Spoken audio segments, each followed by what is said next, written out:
dire, la chance que nous avons ce soir, effectivement, d'avoir ces grandes personnes du cinéma, ça va être aussi un moment d'échange. Donc j'espère que vous avez envie de parler un petit peu sur ce film, qui est quand même très touchant, des histoires qui peuvent rappeler des choses à beaucoup d'entre nous, puisque c'est un film vraiment touchant, qui touche au secret de famille, et je pense que nous en avons tous. Voilà, donc moi j'ai des questions. Il fait pas coucou, il fait coucou à sa famille. Mais on peut tous se faire coucou si vous voulez. Alors, on a le droit, nous aussi. Non, il faut expliquer qu'une partie de la famille de Mathieu vit dans cette région.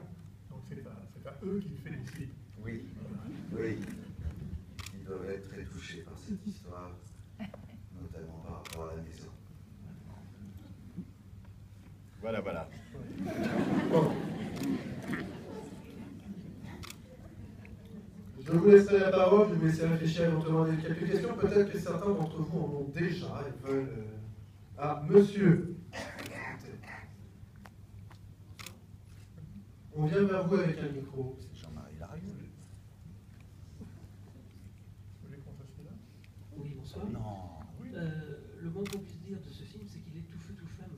Alors, Donc un j'ai pas petit pu peu me plus prononcer. fort. Le moindre, J'ai ce qu'on pas peut pu dire me juste prononcer aussi, c'est qu'il rapidement. est tout feu, tout flamme. À votre petit bijou de tout feu, tout flamme, on trouve la même ambiance, la même frénésie, les accélérations, les liens distendus avec la famille, avec les amis, l'absence du père, les grandes maisons, et puis la Chine aussi quand même. Alors, je ne sais pas si c'est volontaire ou si c'est... Voilà, je trouve ce film très touchant. Voilà. Je suis très heureux de vous voir en chair et en os ce soir, tous les quatre. Merci. Merci, mais il faut parler près du micro. Parce que Non, c'est le son qui n'est pas assez Le fort. son n'est pas assez Vous pouvez fort. monter les sons des micros. On va les monter après. Vous me mettez bien là? Au niveau d'ici, puis parlez. T'as entendu Jean-Paul? Excusez-moi, je vais me répéter alors du coup. Je te demande quel âge tu as alors. Ça va être sympa ce débat, ça va être... Ah bon, d'accord. Ah oui. Ah oui. Ah oui, d'accord, excusez-moi. J'ai un traducteur maintenant. Il faut en parler. On parlait de tout feu, tout flamme, mais bien sûr, on peut comparer les deux. Enfin, les deux films se répondent, enfin, ou se suivent. Est-ce qu'il y a une maison dans tout feu, tout flamme? Oui, il est question oui, bien sûr, d'un immeuble qu'on vend. Il y a beaucoup d'histoires immobilières dans tout feu, tout flamme, comme dans ce film-là. Enfin, heureusement, j'espère qu'il n'y a pas que ça. Merci en tout cas, monsieur.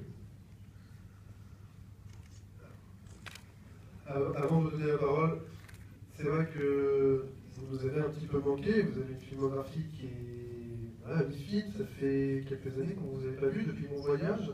Est-ce que vous pourriez nous parler un petit peu justement des raisons qui ont fait qu'on vous a attendu aussi longtemps à l'écran? Effectivement, non, parce qu'il y a un film que je devais faire entre-temps et qui ne s'est pas fait. Or, comme moi, il faut à peu près 4, sinon 5 ans pour faire un film. Enfin, pour en avoir l'idée, pour l'écrire, peu à peu, le distribuer, trouver le produit. Enfin, tout ça me prend 4 ou 5 ans. Et là, en l'occurrence, il y a eu un film il y a 5 ans qui ne s'est pas tourné. Donc, je me suis retrouvé le bec dans l'eau et il m'a fallu de nouveau 5 ans, donc ça fait 5 et 5, 10. Et me voilà de retour. Et je dis souvent ça, enfin on le disait encore cet après-midi, que le film c'est l'histoire d'un type qui revient, qui est joué par Mathieu, Maverick.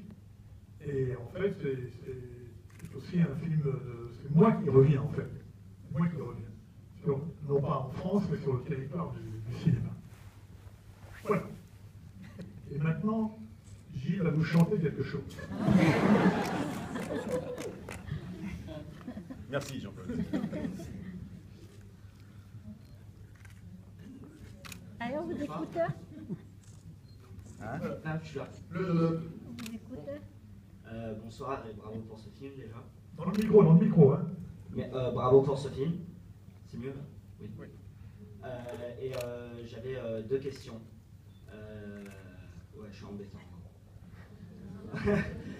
La première, c'était qui a été autant pour les acteurs que pour vous en tant que réalisateur, c'est quelle émotion la plus dure à représenter à l'image? Quelle est la quoi? L'émotion la plus dure à représenter à l'image. Ah. L'émotion. Pourquoi Marine est si émouvante dans le film? Pour moi, en tout cas, pour beaucoup. Mais ça, c'est presque inanalysable. Quelquefois, l'émotion est là, quelquefois, elle nous submerge sans qu'on sache pourquoi. Et ça vient à une présence, à un magnétisme, à quelque chose qui n'appartient qu'aux acteurs. C'est pas les mots, c'est pas les mots qu'on peut écrire. Si on est dans un territoire magique, où il y a émotion ou pas. Et puis la seule question, en tout cas moi je pense au moment du tournage. Quelquefois on tourne une scène et on est tous, on a tous le frisson et c'est difficile d'analyser pourquoi. Voilà, mais peut-être.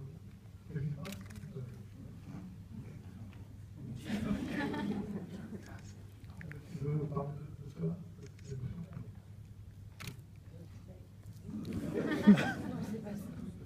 Non, Gilles, on a fait une conférence de presse tout à l'heure et Gilles disait que, en tout cas pour un acteur, ça peut être de jouer la vie, voilà, d'être joyeux, d'être dans la vie.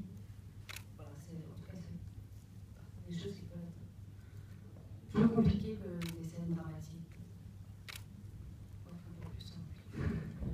Oui. Voilà. Et... Bonjour. Oui. Attendez, on a répondu comme il le fallait? Oui. C'est ça votre question? Oui. Non, avec le micro. D'accord. Très près de la bouche. Là, c'est bon? Dans la bouche, quelquefois. D'accord. Là, c'est bon. D'accord. Et la deuxième question, c'est plus... c'est une question que j'avais depuis longtemps, et là j'ai l'opportunité de la poser autant aux acteurs que, encore une fois, aux réalisateurs. C'est dans les scènes de sexe, excusez-moi, ça se passe comment, autant au niveau des acteurs qu'au niveau de la direction d'acteurs?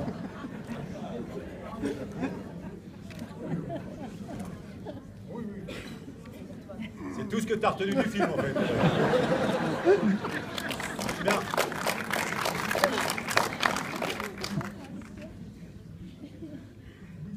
Ah bah non, moi, SM2, c'est là. Moi, personnellement, je simule. Ah bon? Ah, je le sens. Mais... Non, au contraire, il y a quelque chose de tellement vibrant et pas voyeuriste, quoi, dans la manière dont Jean-Paul filme les attractions des corps. Et c'est vrai que finalement, il y a un plan récurrent dans tout le cinéma de Jean-Paul Rapneau, qui est deux êtres comme ça qui courent l'un vers l'autre. Et ça passe pas par les mots, c'est vrai. L'attraction, l'amour chez Jean-Paul, ils ne se disent pas les choses, c'est quelque chose qui les dépasse, dont ils n'ont peut-être même pas conscience, dont le spectateur a conscience avant même les personnages. Je pense que tu t'amuses avec ça, comme dans les comédies américaines où on attend que les gens s'embrassent, alors qu'ils n'arrêtent pas de se gueuler dessus pendant tout le film. Et les gens se disent, mais embrassez-vous, vous savez. Ouais. Et donc, c'est des énergies, quoi. C'est... Regardez, même à la fin, il n'y a même pas de baiser sur le dernier plan. Jean-Paul, il arrête avant le baiser. C'est l'énergie. C'est...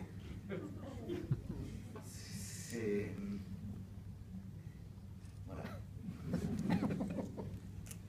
Après, il se trouve que Jean-Paul se débrouille pour que des acteurs aient envie de tourner ensemble et créer une espèce de symphonie, de choses musicales, de partitions, d'harmonie entre nous tous. Et oui, on a un plaisir à jouer ensemble. Ça, je pense que c'est effectivement, quand on voit le film, quelque chose qui est marquant, c'est à quel point vous êtes accordés chacun dans votre registre. Moi, j'ai une petite question encore pour vous, Jean-Paul, mais justement, quand vous faites votre scénario, quand vous avez pensé votre film, est-ce que vous avez eu tout de suite l'image de ces acteurs, ou est-ce que vous avez pensé à travailler peut-être autour d'acteurs auxquels vous aviez déjà pensé? Non, enfin, c'est vrai que est venu assez vite, l'envie de travailler avec ces deux-là, ces deux garçons-là. Et donc, toute une partie du scénario a été écrite pour eux, d'une certaine manière, parce que je les imaginais vraiment dans chaque image. Et Marine, c'est venu beaucoup plus tard.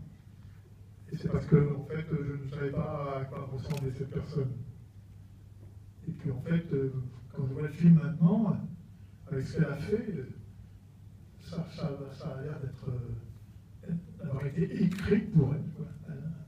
Écrit pour elle. On ne peut pas imaginer quelqu'un d'autre. Et je crois que le film n'aurait pas eu...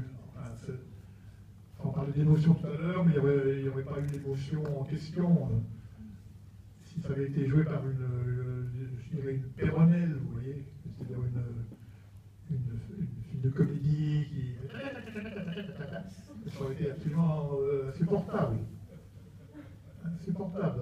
Alors que là, elle a beau avoir un comportement assez violent parfois avec ceux qui l'aiment. Gilles Lelouch, Mathieu, et vous savez, tout le monde, non? Attendez, il y a d'autres choses. Oui, sa mère peut-être. Mais on ne peut pas lui en vouloir parce qu'en même temps, on sent qu'il y a une fêlure chez elle, il y a quelque chose qui est une tristesse au fond. Et donc, on est touché par elle. Donc voilà. Alors Gilles va nous chanter. Ah non, ça posez une question à Gilles Lelouch, parce que... C'est pas obligé non plus. Hein, pas... Gilles, est-ce que vous aimez Toulouse? Est-ce que vous aimez quoi? Avec Toulouse. Alors, je suis arrivé ce matin. Oui, j'aime beaucoup Toulouse. Toulouse, c'est ma ville préférée. Non, son langue de bois, c'est vrai. Attention de m'installer dans la région. Je ne sais pas encore. Monsieur avait une question, je crois. Ah, je suis désolé. Vous voulez la poser pour... Non, c'était pas rapport au... Ah, ok. Y a-t-il d'autres personnes? Ah, monsieur.